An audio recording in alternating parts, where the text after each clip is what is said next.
जय गुरुदेव। स्वामी जी ने कहा, महात्मा को लोगों ने सदा से तकलीफ दी और आज भी देते हैं। नाना वासनाओं के वशीभूत हैं और जवान से कहते हैं कुछ और है, उनको कहीं आराम नहीं है। खानदानी खून का असर यह है कि एक बूंद भी अधिक गर्मी में पानी पिलावे, जबकि आदमी गर्मी का मारा व्याकुल हो और उसको प्यास लगी हो, उस वक्त जो भी मनुष्य सेवा करे वह सेवा श्रेष्ठ और सराहनीय है। इतनी बड़ी परमार्थ की दौलत पाते हुए भी जिस परमार्थ का मूल नहीं है, इसी वास्ते हर समय में महात्मा के फायदे से वे महरूम रहे और महात्मा इसी वास्ते चुप हो जाते हैं। महात्मा जब आए हुए भूखे जीव को अल्पज्ञ, दुखी और असहाय देखते हैं तो कुछ शक्ति अपनी दया दृष्टि की देते हैं, पर जीव ने जैसे ही गुरु की कृपा पाई और उसको कुछ समझ पैदा हुई, वह महात्मा और गुरु को रास्ता बताने लगा और गुरु की शक्ति को चीर करने का इरादा करने लगा। गुरु अनन्य शक्तियों में छुपा हुआ रहता है। जैसे समुद्र की अनन्य शक्तियाँ छिपी रहती हैं, उसी प्रकार गुरु की शक्ति छिपी रहती है। जीव गुरु की कृपा का पुण्य शुक्राना करेगा, जबकि तीनों गुणों के परे जाएगा।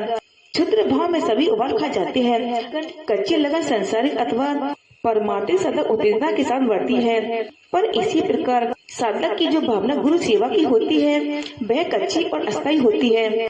जो साधक गुरु के पास आवे और भक्ति के रास्ते पर चलना चाहे और गुरु उसको सत्संग कराकर परमार्थी उपदेश दे दे, फिर उसकी कच्ची इच्छा अनुसार कुछ ही दिन बाद वह जल्दी करने लगा और यह कह दे कि गुरु की दया नहीं होती है, तो समझ लेना कि वह जीव जल्दी करता है और उसी जल्दी में परमार्थ की सीढ़ी से दूर हो और सत्संग और गुरु से दूर हो जाएगा।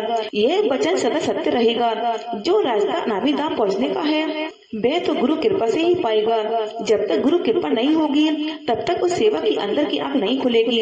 अंतर्दृष्टि खुलने पर अनामी पुरुष का चरण नहीं मिलता है, जिसके आधार पर ज्योति स्वरूप भगवान, जिनका नाम निरंजन है, मिलते हैं। उनकी किरणों पर अनेक देवी और देवता विहार करते हैं।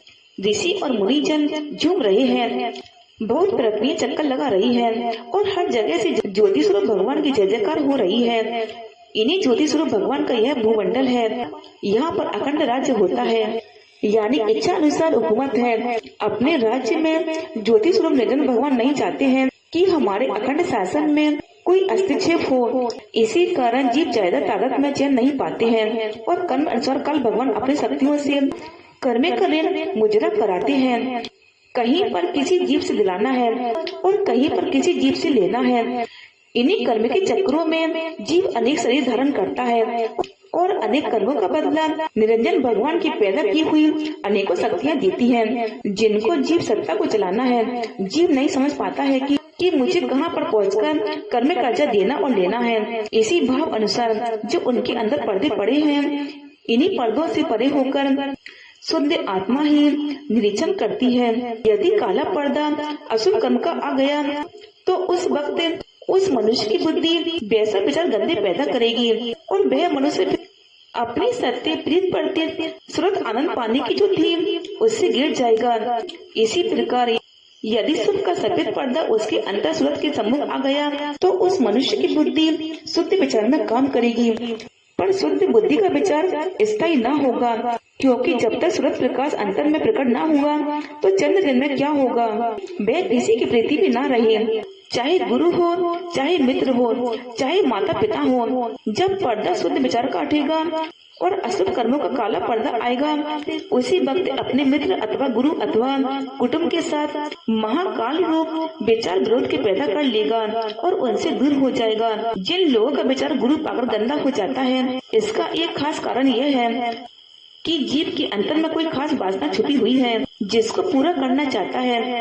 जब पूरी नहीं हुई तो उनसे अपना संबंध तोड़ देता है और उसी वासना की पूर्ति हेतु प्रयत्न में लगा रहता है। इसमें साधक की बुद्धि नष्ट हो जाती है, जिससे बुद्धि और सत्य परमार्थ उसका चौपट हो जाता है। अब सबको चाहिए कि गुरु आज्ञा में रहे, जिससे कि मन धोखा न देने पावे। जय गुरुदेव।